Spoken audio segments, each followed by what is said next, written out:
Les Polynésiens étaient les plus grands marins de tous les temps. Voilà plusieurs millénaires, ils ont conquis une partie du plus vaste océan de la planète dans de simples catamarans comme celui-ci. Longtemps avant les Européens, ils ont parcouru cet immense désert d'eau et peuplé des milliers d'îles, la Polynésie.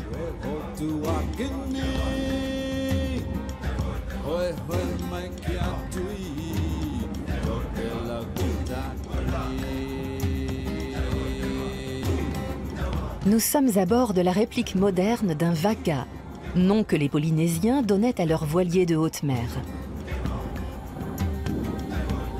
Cap sur les Tokelau, 3 petits atolls perdus en plein océan Pacifique et pionniers en matière de production d'électricité. L'archipel est le premier pays au monde à être passé intégralement à l'énergie solaire. Nous allons voir en quoi cela a changé la vie des habitants.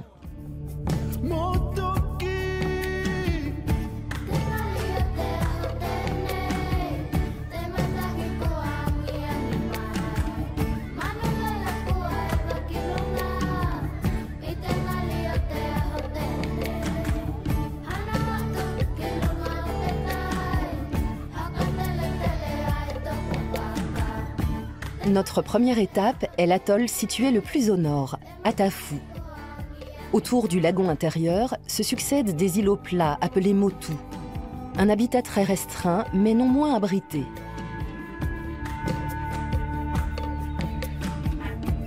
À l'extérieur, le ressac bat le récif, alors qu'à l'intérieur, le lagon bleu turquoise s'étire comme un lac. Entre les deux, quelques motus offrent un peu d'espace pour vivre. Le monde aquatique des atolls est un écosystème exceptionnel.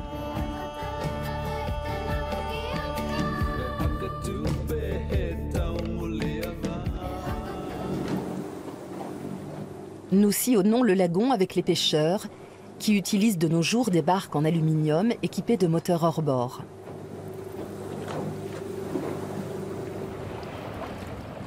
Dans les eaux peu profondes du récif, entre les motus, les hommes lancent leur canne à pêche. Sur un atoll, le poisson constitue l'aliment de base et on en trouve encore en abondance.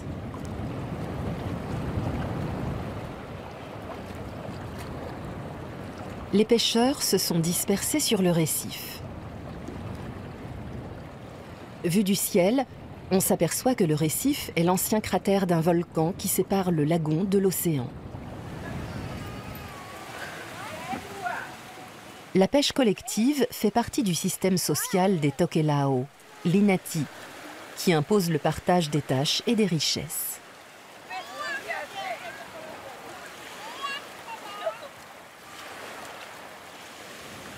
Sur la plage, les femmes préparent le poisson, avec de la chair de noix de coco, le principal ingrédient.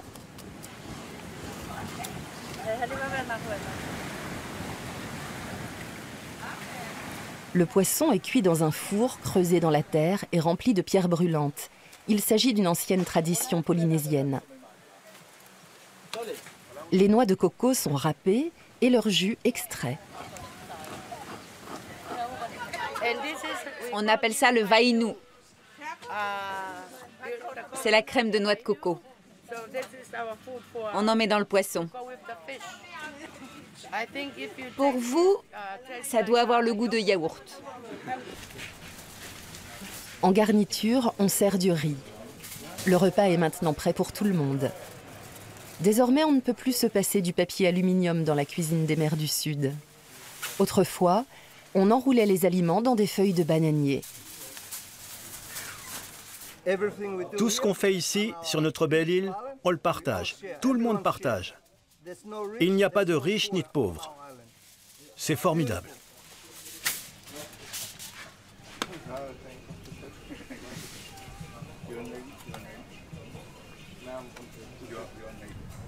Dans le système de l'Inati, une forme primitive du communisme, le Taupu Lega, littéralement le Conseil des hommes aux cheveux gris, gère toutes les affaires de l'île. Les anciens décident des tâches à accomplir au village et de la répartition des ressources. Les adultes perçoivent tous le même salaire de base, financé par les subventions de la Nouvelle-Zélande. En contrepartie, ils doivent effectuer certains travaux d'intérêt collectif, tels que la construction de routes, la pêche ou les soins aux malades. Les femmes disposent les plats copieux au centre de la pièce. En accompagnement, il y a des racines farineuses de taro et des bananes cuites. Les personnes âgées et fragiles qui ne peuvent plus aller pêcher reçoivent en priorité leur part, leur inati.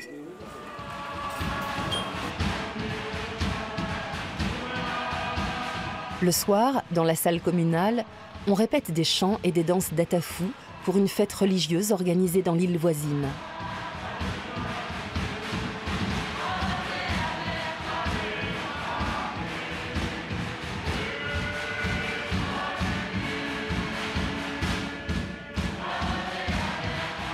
Il y a encore peu de temps, il aurait été impensable d'avoir la lumière électrique toute la soirée.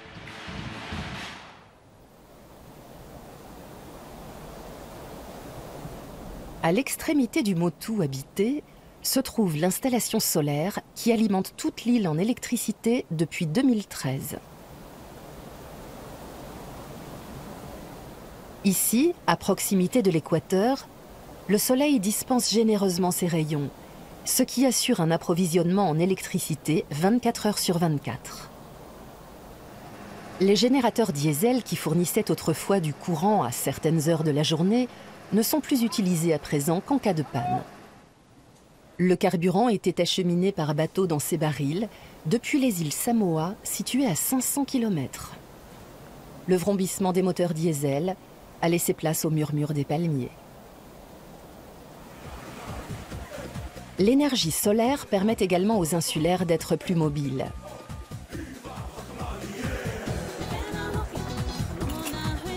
Nous verrons plus tard d'autres changements apportés au quotidien des habitants des Tokelau par l'alimentation continue en électricité.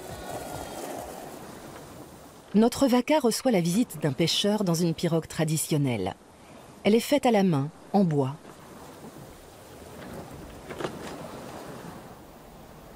Atafu est l'île des constructeurs de bateaux. On y trouve depuis toujours des arbres avec des troncs solides, parfaitement adaptés à la fabrication de coques. Ce savoir-faire millénaire s'est perpétué jusqu'à nos jours. Dans le bois dur, les hommes taillent des pièces de bateau comme une pagaie ou même des récipients.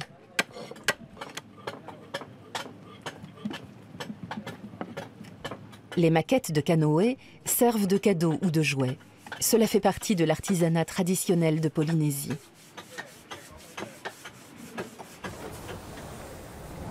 Nous nous rendons sur l'atoll voisin. En haute mer, nous pouvons nous faire une idée de la difficulté que cela représentait pour les premiers marins polynésiens de naviguer dans les vastes étendues du Pacifique, sans savoir s'il y avait des îles et sans boussole ni GPS.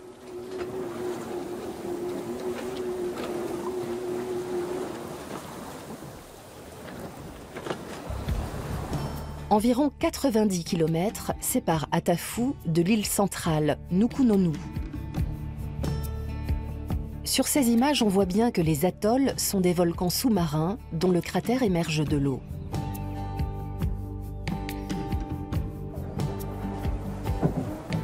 Notre vaca s'appelle Rangi, c'est-à-dire ciel.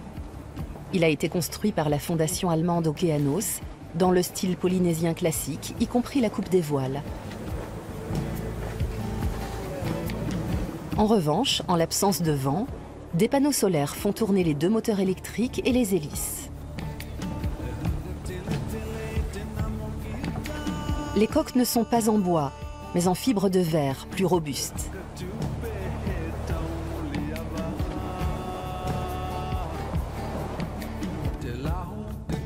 Et dans le poste de pilotage, il y a tout ce dont on a besoin aujourd'hui pour naviguer et communiquer, mais uniquement en cas d'urgence. Car les membres de l'équipage, des jeunes gens originaires de Tahiti, des îles Cook et des Samoa, apprennent la navigation traditionnelle, fondée sur les étoiles et les phénomènes naturels en mer.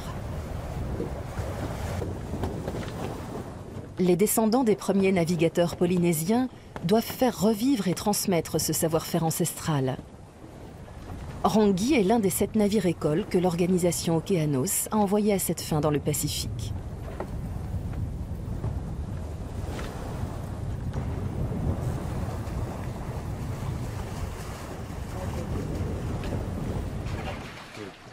Jamal vient des îles Cook. Il est notre second. Est-il capable de piloter le Vaca sans GPS? Oh, bien sûr. Sur une traversée aussi courte, pas de problème.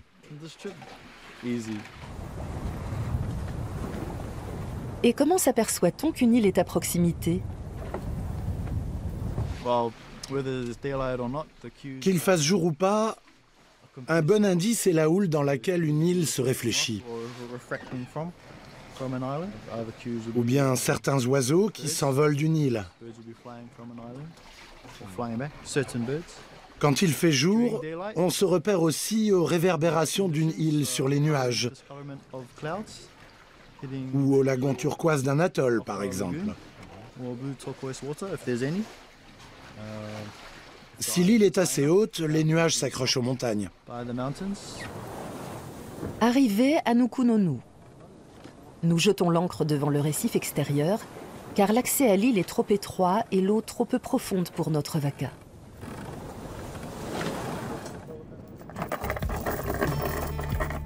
Nukunonu renferme un lagon de plus de 100 km², ce qui en fait le plus grand atoll des Tokelau.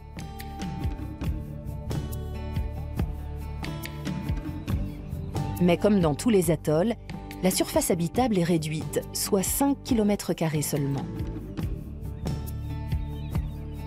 Ici aussi, l'installation solaire se trouve à l'extérieur du village, à l'endroit où autrefois se trouvait le groupe de générateurs.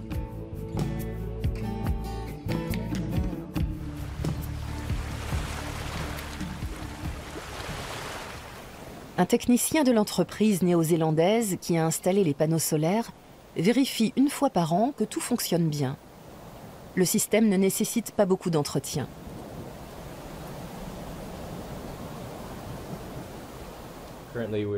Il est presque 9 heures. Les batteries sont chargées à 75%, ce qui est bien pour le matin.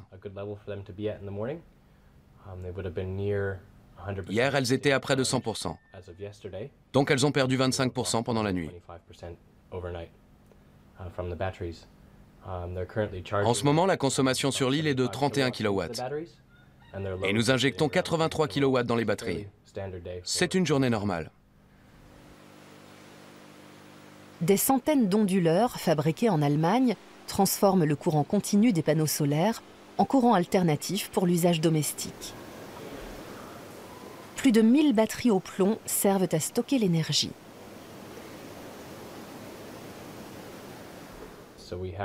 Nous sommes en mesure de commander cet ordinateur depuis la Nouvelle-Zélande.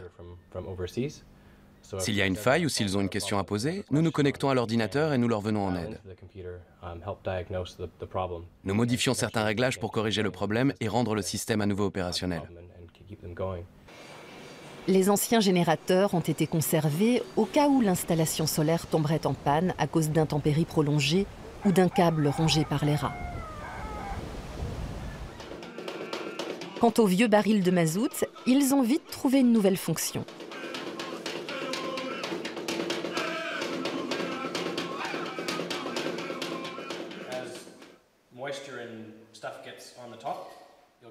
En général, la capacité des batteries suffit à alimenter tous les foyers en électricité, même après plusieurs jours de pluie. Avec une puissance totale d'1 mégawatt pour les 3 îles, les Tokelau ont la plus grande installation solaire indépendante au monde. Le soir, on met en marche le générateur d'urgence pour contrôler les batteries.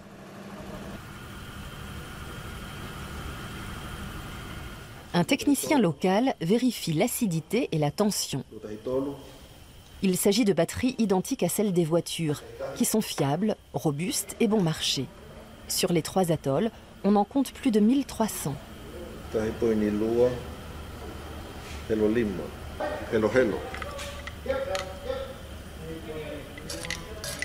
Le lendemain matin, il y a une mauvaise surprise. Un trou dans un panneau solaire. tout le module doit être changé. Le technicien néo-zélandais Shane Robinson peut montrer aux stagiaires sur place comment il faut procéder. Comment cela a-t-il pu arriver? Le stagiaire est gêné.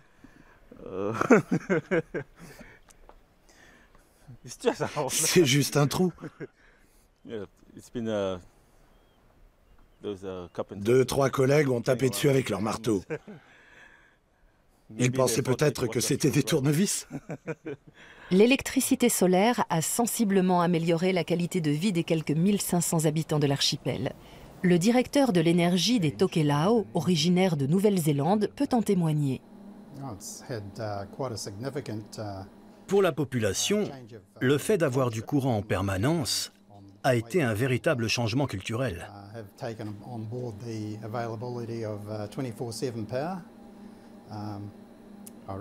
Je me souviens que la première fois que je suis venu ici, en 1987, il n'y avait que 6 heures d'électricité par jour, quand on avait de la chance. Depuis la mise en service de l'installation solaire, les habitants se sont habitués à l'électricité. Conséquence, les gens regardent plus la télévision et pas seulement les enfants. Auparavant, les générateurs étaient coupés le soir. À présent, le poste reste allumé presque tout le temps. Depuis que le courant est disponible 24 heures sur 24, on a aussi accès en permanence à Internet. Cette jeune fille, par exemple, suit un cours de langue. Autrefois, elle aurait dû se rendre à l'université des Samoa et faire 36 heures de ferry. Dans les îles reculées comme les Tokelau, la formation en ligne est essentielle pour que les jeunes ne partent pas. L'énergie solaire a également changé la vie de sa mère, Lomeleta. C'est vrai. Maintenant, nous avons du courant 24 heures sur 24. Ce qui n'était pas le cas avant. Et puis l'énergie solaire est puissante. Qu'est-ce qui est le plus important? La machine à laver, la télé, Internet. C'est bien de pouvoir communiquer avec l'extérieur. La maintenance des générateurs diesel demandait beaucoup de temps et de personnel. Malgré tout, l'approvisionnement en électricité était sporadique. Sans parler de la consommation de fioul. Tous les ans, 2000 barils étaient achetés aux Samoa et acheminés par ferry sur plus de 500 km. Coût annuel, 1 million de dollars néo-zélandais, soit environ 600 000 €. C'est gratifiant pour nous et notre entreprise. Ça fait plaisir de voir une population comme celle-ci réduire sa dépendance aux combustibles fossiles. Et c'est un énorme gain de temps. Avant, il y avait en permanence des hommes pour surveiller les générateurs. Maintenant, ils peuvent aller pêcher. Fini l'époque où le poisson fraîchement pêché pourrissait dans les congélateurs à cause d'une énième panne de courant. À Nukunonu aussi, les quelques voitures en circulation ont été remplacées par des voitures électriques. Les voiturettes de golf se révèlent pratiques et adaptées à tout usage. Celle-ci se rend à l'embarcadère pour récupérer une cargaison. Le ferry ne vient des Samoa qu'une fois tous les 15 jours. Il ne peut ni accoster ni mouiller. Tous les passagers et la marchandise sont donc transbordés dans de petites embarcations. Une manœuvre fastidieuse qui n'est pas sans risque. Le ferry ne s'arrête que quelques heures sur chaque atoll. Autrement dit, il faut attendre 2 semaines pour gagner l'atoll voisin, distance seulement de 50 km. Cela a préservé les Tokelau du tourisme, mais renforcé leur isolement. Les relations commerciales ou familiales entre les 3 atolls sont très limitées.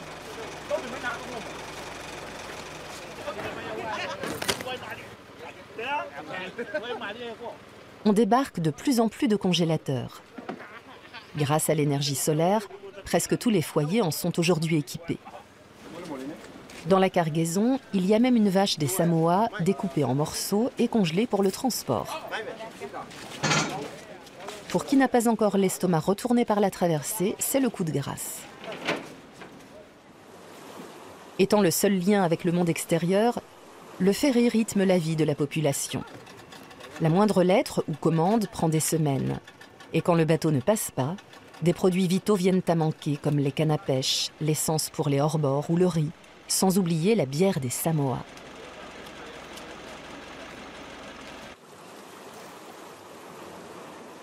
La solution serait un vaca, du moins pour le trafic entre les îles. Ainsi, on pourrait se dépanner, rendre visite à la famille, disputer une partie de cricket ou un match de rugby avec les habitants de l'atoll voisin. C'est là que la Fondation Okeanos entre en jeu. En plus de faire revivre l'art traditionnel de la navigation à voile, elle a pour mission d'offrir aux insulaires un moyen de transport adéquat et durable. Plus de 200 visiteurs arrivent par ce ferry. Ce sont des Tokélaoiens de la diaspora qui viennent assister à une fête religieuse. Durant quelques semaines, la population de l'île va passer de 500 à 1 millier de personnes. Beaucoup sont âgés et veulent revoir une fois encore leur terre natale. Tous reçoivent une noix de coco fraîche comme boisson de bienvenue. Puis, on leur attribue un logement dans une famille d'accueil. Ce n'est pas un problème en Polynésie, l'hospitalité étant profondément ancrée dans la culture de ces îles. L'église de Nukununu est au centre des festivités. Les premiers missionnaires catholiques sont arrivés ici il y a 150 ans. Depuis, Nukununu est presque à 100% catholique, contrairement aux 2 autres atolls où les protestantes étaient plus rapides. L'Omeleta aussi héberge des visiteurs et elle nous montre ce qu'elle leur a préparé à manger. Du poisson grillé et des racines de taro. Un repas simple et traditionnel dont les invités se réjouissent. Bien sûr qu'ils ont hâte de déguster la cuisine locale. En Nouvelle-Zélande et en Australie, ils ne mangent quasiment jamais de poisson parce que ça coûte très cher.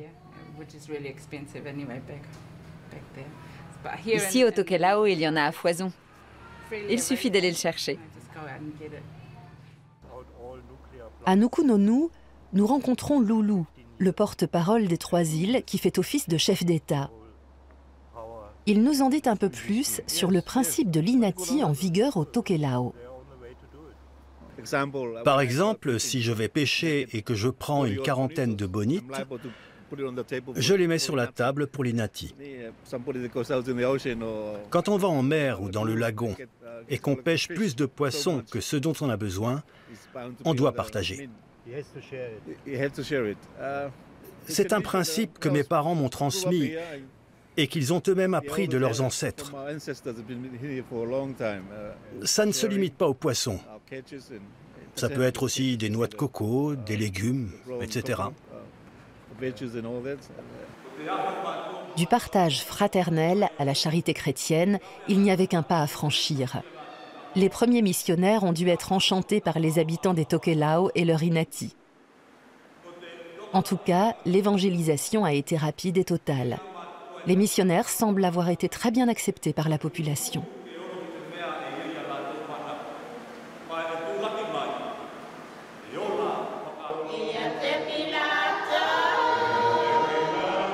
Les chorales polyphoniques chantent d'anciens hymnes polynésiens dont les missionnaires ont simplement changé les paroles.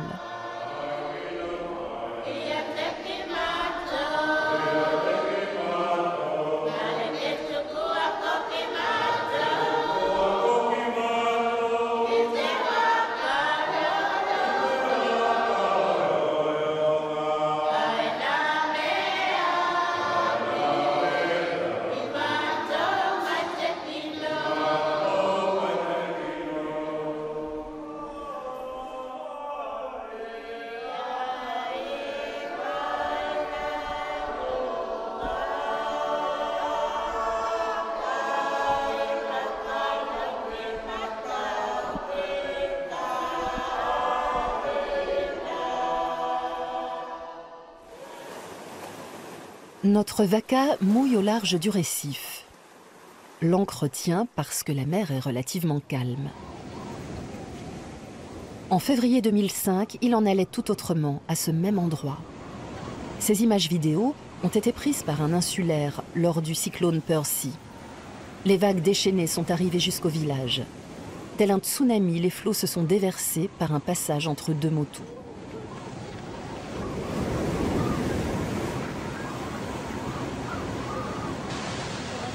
C'était le pire ouragan depuis 50 ans. Il a englouti une grande partie de Nukunonu, dévasté l'école et endommagé 80% des maisons. Un coup dur pour la petite communauté, surtout quand on ne peut pas éviter le raz-de-marée.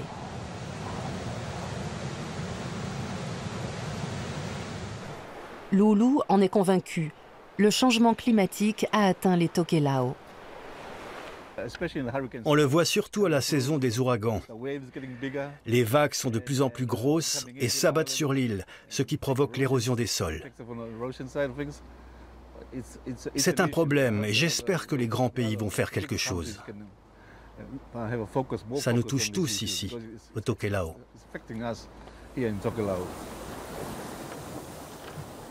Le troisième atoll, Whakaofo, se trouve à 55 km au sud-est de Nukunonu. Il faut une demi-journée pour s'y rendre, quand les conditions météo sont bonnes. Il se passe quelque chose à l'arrière du bateau. Senyo, notre paisible Samoan, s'agite tout à coup. Il a pris un gros thon jaune d'environ 10 kilos. Sur le marché aux poissons de Tokyo, il se vendrait dans les 800 €. Taoraoa, originaire de Tahiti, le coupe habilement en filet et croque dans la chair crue. C'est parce qu'ils étaient bons pêcheurs que ces ancêtres polynésiens ont survécu aux longues traversées dans le Pacifique. Qu'est-ce que cela signifie pour lui d'être sur un waka? Être sur le waka, c'est pour moi quelque chose d'atavique.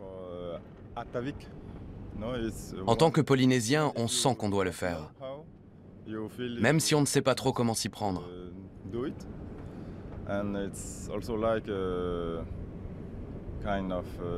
Et puis je dirais que c'est un passage obligé pour devenir un homme. Oui, c'est ça. C'est une étape à franchir pour entrer dans le monde des adultes.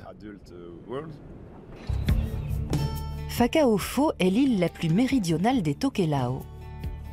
62 motus entourent le lagon de 50 km² qui abrite lui-même beaucoup de grands bancs de sable.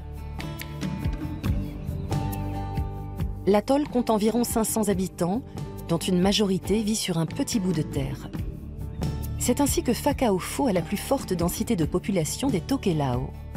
Faute de place, l'hôpital, l'école et la centrale solaire sont installés sur le motu voisin, là-bas, à l'horizon.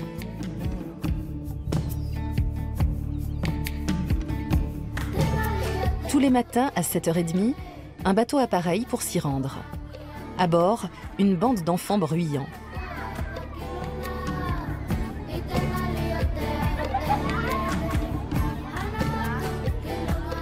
On ne peut guère imaginer plus beau trajet scolaire.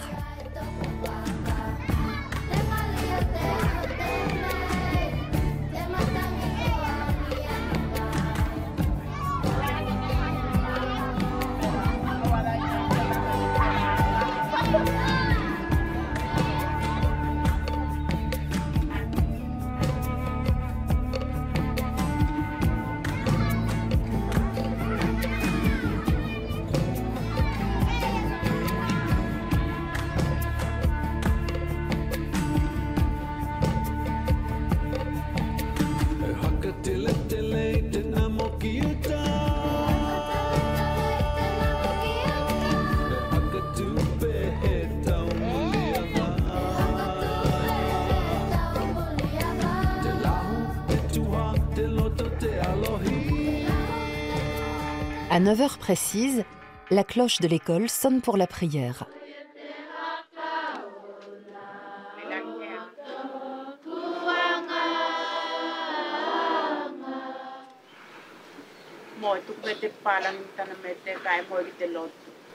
Ce n'est pas le moment de cligner des yeux.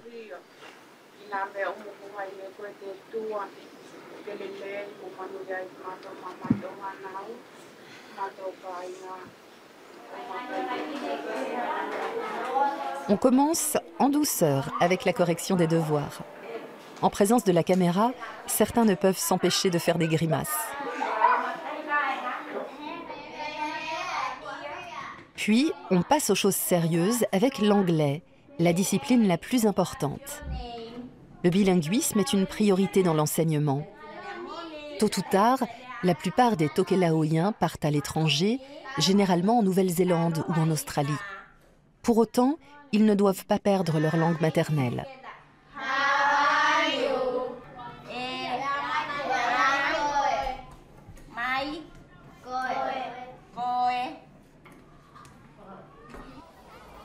Whakaofo dispose d'une école relativement grande pour une population de 500 habitants. Cela s'explique par le fait qu'ici, on propose aussi un cursus complet jusqu'au cours de l'Université régionale du Pacifique Sud. Nous enseignons toutes les matières, sciences, mathématiques, sociologie, langue tokelao, anglais, économie, artisanat et technologie. L'après-midi, quand les écoliers rentrent au village, la police marche au pas.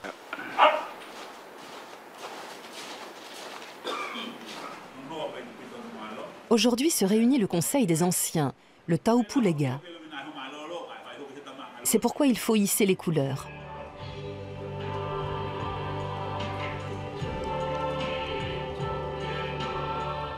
Les Tokelao ont leur propre drapeau, avec une voile et la croix du Sud, des références à leurs origines polynésiennes.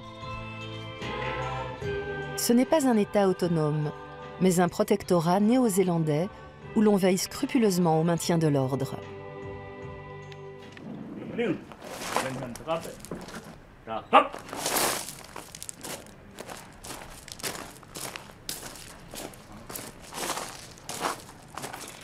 Le policier Tavita nous emmène dans sa ronde et nous explique les lois les plus importantes. Nous avons deux législations. Les lois locales qui sont établies par le Taupu Lega, le conseil des anciens du village, et les lois du gouvernement, votées par notre Parlement. Il y a un couvre-feu à 6 heures du soir. Tout le monde doit rentrer chez soi et se préparer à la prière. Et un autre à 7 heures. Là, plus personne ne doit courir, ni faire de bruit dans le village. La cloche de l'église retentit alors pour indiquer que tous les habitants doivent être chez eux en prière. Ensuite, on fait de nouveau sonner la cloche pour informer les gens qu'ils peuvent sortir et faire du bruit. À 9 heures, c'est le couvre-feu pour les écoliers. Ils doivent aller se coucher.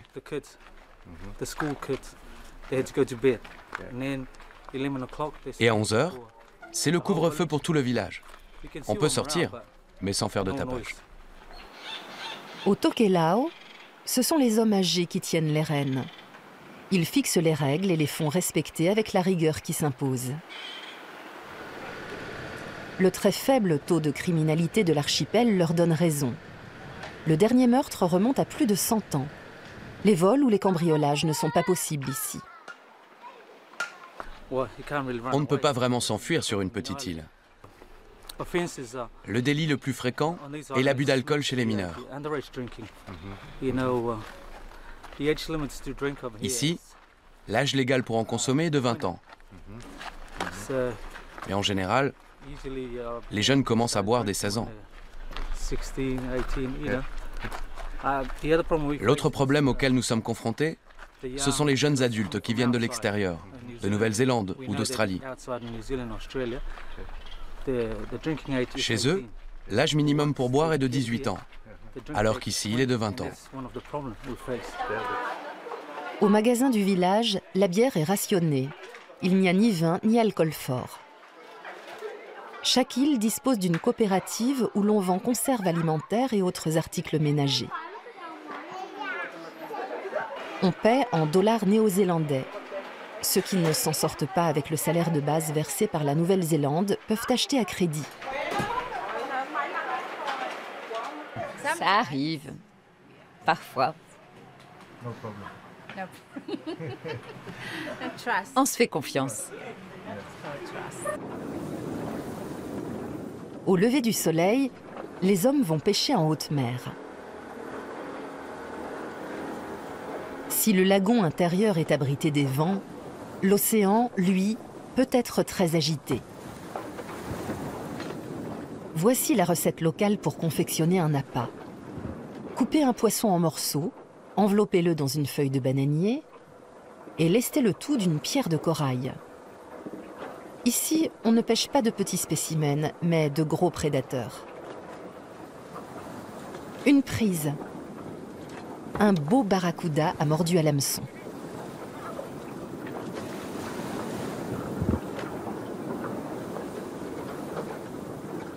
En fin de matinée, les bateaux retournent sur l'île. Chacun montre fièrement son butin. À l'embarcadère, tous les poissons sont rassemblés, pesés et mesurés.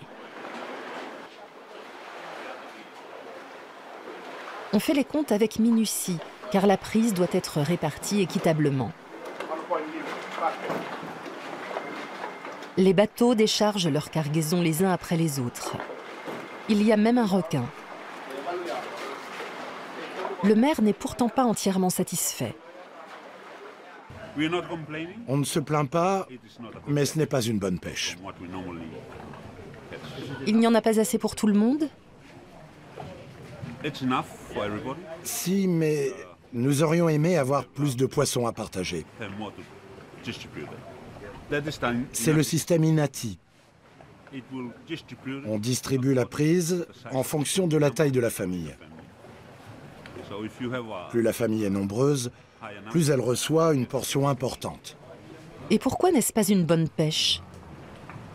Nous ne prenons plus autant de poissons qu'avant. C'est dû à la pêche illégale qui sévit à l'intérieur de notre zone économique exclusive et qu'on ne peut pas contrôler. Mais nous collaborons avec nos voisins du Pacifique pour tenter d'y mettre fin. Dans notre zone de 12 000 marins en particulier, il faut que ces pratiques cessent. Le poisson qui se trouve dans nos eaux territoriales doit rester pour nous. C'est vital pour notre sécurité alimentaire.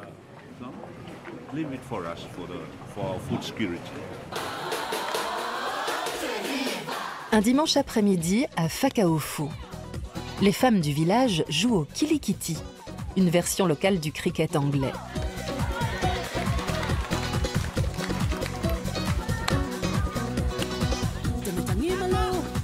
Une activité qui amuse tout le monde, mais qui fait transpirer.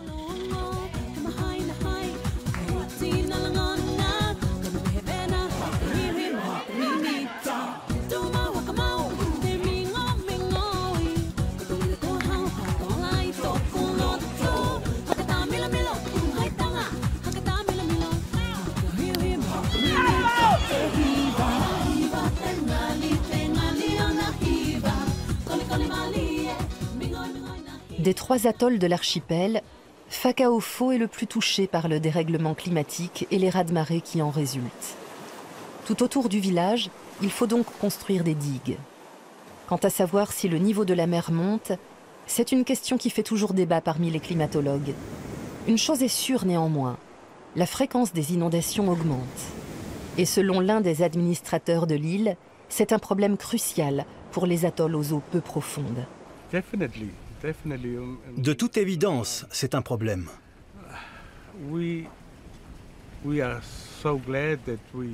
Nous sommes bien contents d'avoir construit les digues. Sans cela, la majeure partie de la terre se serait érodée et des pans entiers de l'île auraient disparu.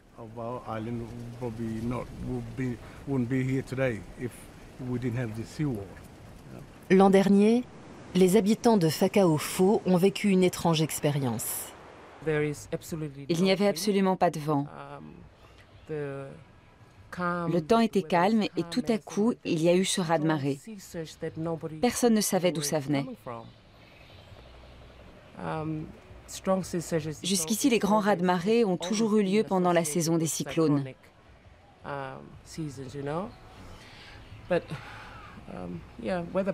Mais les conditions météo ont énormément changé. Et je pense vraiment que c'est lié en grande partie au réchauffement climatique. Les Tokélaoiens ont donc un message à transmettre au monde. Mon message est le suivant. Nous savons tous à quoi ces problèmes sont dus.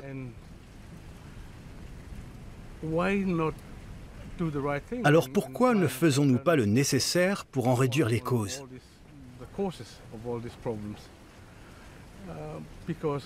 Comme vous le voyez, les petits groupes d'îles sont les plus affectés par le changement climatique.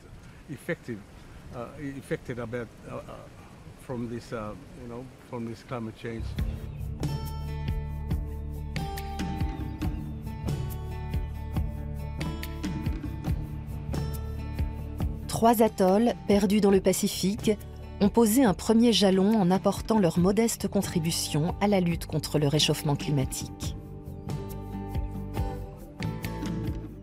Fua Toloa, le chef de Whakaofo, a largement soutenu le projet solaire dont il souligne la portée symbolique. Un petit pays comme les Tokelao est parvenu à remplir ses obligations en termes d'émissions de gaz à effet de serre par personne.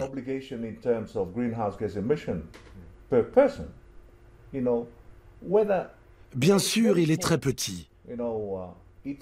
Trop petit pour apporter une contribution significative aux émissions de gaz à effet de serre à l'échelle mondiale.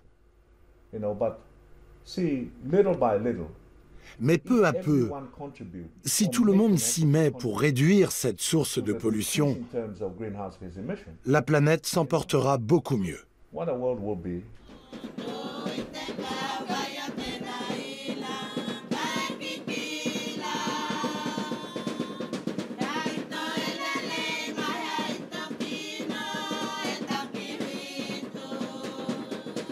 Nous quittons les Tokelao.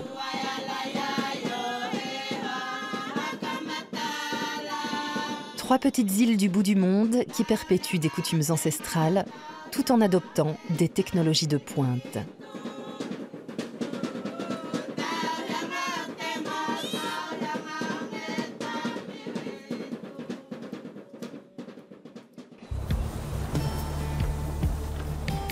Notre voyage en vaca nous a ouvert les yeux sur l'étendue quasi infinie du Pacifique.